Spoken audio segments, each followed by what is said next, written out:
Thank you. Please begin your live phonecast after the beep. Press the hash key to end your phonecast. Good morning and welcome to IT Weekly number 7. That's right. This is number 7 IT Weekly. My name is Timothy Smith, and it is great to have you with us today. Also with us today is Jake Standish. And here's the idea. There's a lot of great ideas out there, a lot of things we'd like to share with you. And today we are going to focus on the National Education Technology Plan and the first part of that. That's right. That's right. The first part of that is about learning, engagement, and empowerment. And so we're going to be talking about how that goes. But before we get into that first part, we have up on the screen, and for those of you that are following us on our podcast vocally, the NETP, or the National Education Tech Plan, is called Transforming American Education Learning Powered by Technology. It's that technology is in the center of all that we do, and it shouldn't be separated or even a separate part. So that's kind of the whole purpose. But we're going to look at the first part. We're going to do a quick recap, though, of what we have looked at. Correct. In the past. So the summary talks a lot about transforming the education with an urgent priority. Urgency. Yes. This has to happen now. So how soon does this tech plan, or this National Education Tech Plan, what's the life expectancy? So the tech plan was released in November of 2010, and it's a 5-year plan. So we are 6 months into it, coming up on 7, end of the school year. We're basically a year into it, as you are implementing with your students. Wow. We're not quite that far in when it comes to planning for it, but really implementation, they're saying do it now. This is urgent. Yes. So part of our goal and hope here with CMS is to help with that urgency, to help bring about these wonderful tools and wonderful opportunities that we have, and to help you in your classroom and all the teachers in CMS. So we're excited about that. I would say, as you're reading this and our discussion, what we're talking about, the priority and things, I mean, we're basing it off of the technology plan. Yeah. And the technology plan is unapologetic about saying this is what we're not doing and we need to be doing. So that's where it's coming from. We're basing it all off of this document. Yeah.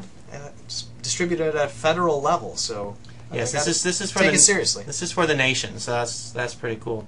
So as we said, this first part is learning, engage, and empower. The main goal, just going to read it to you real fast because this kind of sets the scene for it all, is that all learners will have engaging and empowering learning experiences both in and out of school that prepare them to be active, creative, knowledgeable, ethical participants in our global network society. Jake, That's a lot. I don't know about you, but I think we can spend hours on that. I mean, I love this concept of learning experiences both in and out of school. Yes, I despise the notion that learning stops. I graduated, I'm done learning. I don't need to do that anymore. That was such work. Or I just spent 6 hours in school, I'm not going to go home and learn anything. Right. Exactly. So, and then to take it even the next step. I mean, to say, okay, learning's basically taking place all the time, which is cool. Right. But then to be active, creative, knowledgeable, ethical participants. I mean, the rest of this document talks about how students are going to be participants in their education. Yes. So, and globally networked. Indeed. Is the other huge one. That's possible today, and that's extremely exciting. Yeah. That totally. Students can learn about the world. I mean, I didn't get a chance to learn about the world until after college, and I joined the Peace Corps. These people, pretty amazing. Students now can have those connections with people throughout the world. Usually in the palm of their hands. In the palm of their hands. Indeed. Yes. So what Jake and I have decided to do is we kind of read through it and picked out some pieces. Jake and I have already discussed some of these, and we realized that there's a lot we could discuss. So we've only picked out a few. We could spend days on this, and we'd love to have your engagement and activity with that too. So let's go through some of these, Jake. Okay.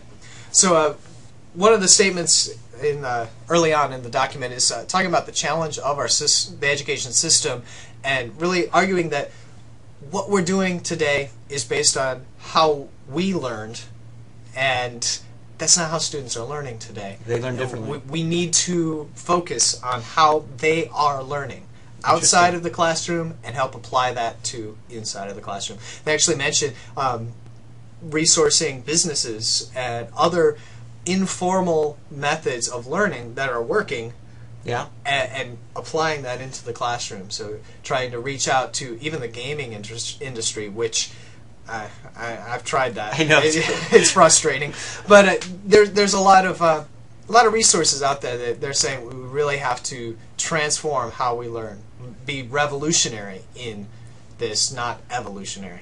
Yeah, and I think that's difficult, but we need to start and have that conversation with our students. Again, Totally. Being very student-centered. So, in the middle of this part, there's a diagram that comes up, and it has that student in the middle, and it has all these possibilities, all these players, shall we call them, that help the student learn.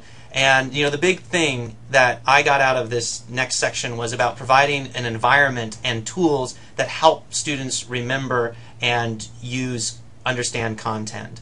And the only way I think a student's going to be able to do that is with the guidance of mentors, teachers, and how to use those resources. I think that's the biggest thing, is there are so many resources out there. There are so many ways that students can learn, that our job as teachers is to help them learn how to use those resources. Yeah, and in order to do that, first we have to learn how to use those resources.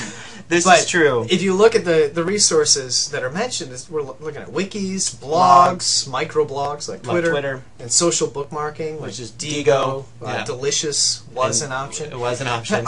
Those are very weighted terms these days. They have a lot of a lot of baggage with them. One of the things that I hang on to, and I really like all those. I like blogs, Twitter, Digo. I can't remember it all. In fact, I don't think I should have to remember it all. I just need to have a good system of categorizing my information and knowing how to get to that information when I need it. And I think that's part of this huge new world that we're working on with education, is nobody's going to ever be able to learn it all now. Right. So we need to learn how to categorize it, we need to learn how to access it, and we need to learn how to get to what we need immediately. And we need to learn how to communicate the educational value of these things. Yeah. I mean, you can go to blogs and make a good argument for why students should never have any involvement with blogs.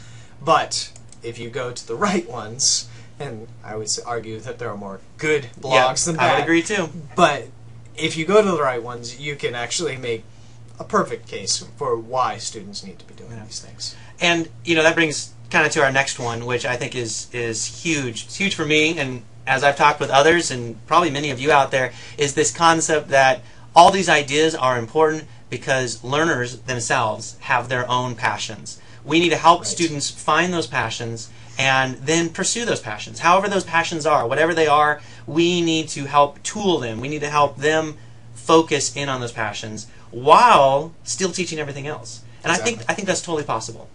And I love to find ways to help students find those passions and then seek them out. That's what I want to do. Yeah. Exactly. So, and I think technology and that diagram, that's how it happens. See, I might not be the right person. You might be the right person. So the two of us working together, or somebody else that we introduce them to, another mentor, another teacher, maybe even another student, helps them learn. All that comes together in creating their passion. Correct. Yeah. Exactly. So. Very good. Another section in there refers to the different forms of approaches to learning, and also mentions the differentiation. Yeah, and which is buzzwords. My experience in CMS and in my teacher training has been the differentiation is kind of this all-encompassing aspect of giving the right resources to the student so that they can learn the way they need to learn. Well, the National Education Technology Plan actually breaks it down into several different sections. Differentiation is one of them, but individualization really kind of teases out some of the other aspects that I thought was just differentiation. Yeah. So the individualization is talking about giving instruction that's paced for that learner. And that to me always seemed like differentiation, like the real element, that the focus of differentiation was allowing each student to go at their own pace, but that's the tech plan is saying, no, that's individualization. That's more individualization. Differentiation is tailoring the learning preferences, but not so much the pace. Interesting. Which also I thought was differentiation, but I thought individualization. So there's a way to do both and yes, and it just brings out some interesting aspects of again another topic we could spend a long time on. A whole lot, yes. Indeed. You know, I believe, as we've discussed, that 21st century learning, you know, we talk a lot about 21st century skills, and for those who are following the podcast on the video, yes, it does go green, and we're sorry about that, but those that are on the audio and everybody else, you know, understanding that this concept of 21st century learning is something that we're still learning about. Yes. So, you know, we're still learning about what does it mean that technology helps people to be productive, creative, and responsible. This is all pretty new. I mean, even though I know we're 10 years into the 21st century, and 1 year into the tech plan. And 1 year into the tech plan, that, you know, this is a new digital age that we have a lot of learning to deal with. It's an ongoing process, and we have to adapt, revolutionize quickly. Yeah. We just can't go at the pace of the 20th century. And that's one of the reasons why we do these podcasts, is to try to help get the information out there and to try to help ourselves become 21st century learners, to help you to become 21st century learners, so that eventually we're helping our students be 21st century people. Yeah. I know I don't claim to be an expert. Nope. Sometimes Tim might, but okay. Anyway, no, neither one of us are claiming to know it all when it comes to 21st century skills, but we are taking the time to learn them and to provide everything we know. We want to help you any way we can. Yep. And you know, 21st century skills is wide open for big changes, big different way of approach, and we want to be there to help you. All right, man. Well, with that, we enjoyed this podcast, and hopefully you did too. And we will see you next week. Just don't stop believing. Don't stop believing, man. Are you ready to sing, Jake? I am not. I am. Let's sing it, man. All right, never mind. I don't think so. Okay, we'll talk to you. All right.